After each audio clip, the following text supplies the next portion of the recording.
लोकसभा चुनाव के दूसरे चरण से पहले राजस्थान के बांसवाड़ा में पीएम मोदी के हालिया भाषण से विवाद खड़ा हो गया है।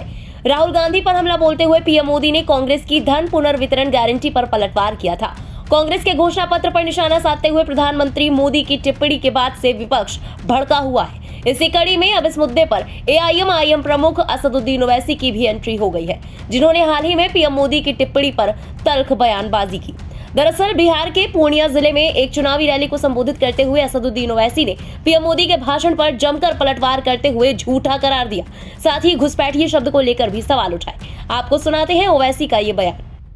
बोलते हैं कि हम बच्चे ज्यादा पैदा करते हैं। नरेंद्र मोदी के आपके 6 भाई नहीं है?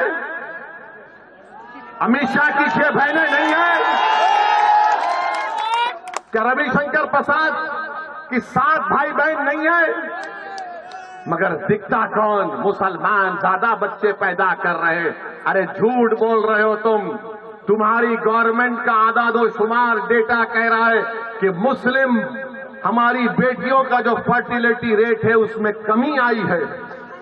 मगर ये पुरानी आदत ये बच्चे पैदा कर रहे हैं। ये बच्चे पैदा कर रहे हैं। नरेंद्र मोदी जी क्यों इतना झूठ बोलते? आदादोशुमार तो देख लो तुम्हारी।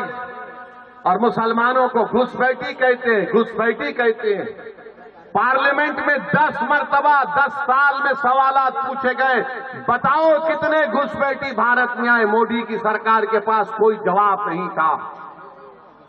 कोई जवाब नहीं है। 10 मरतबा पूछा गया और बोलते हैं घुसपैठी आए। अरे कहां से आ रहे घुसपैठी?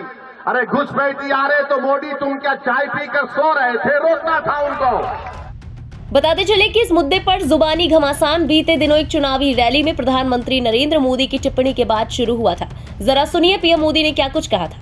पहले जब उनकी सरकार थी उन्होंने कहा था कि देश की संपत्ति पर पहला अधिकार मुसलमानों का है। इसका मतलब ये संपत्ति इकट्ठी करके किसको बांटेंगे? जिनके ज्यादा बच्चे हैं उनको बांटेंगे। घुसपैठियों को बांटेंगे। क्या आपकी मेहनत की कमाई का पैसा घुसपैठियों को दिया जाएगा? आपको मंजूर है?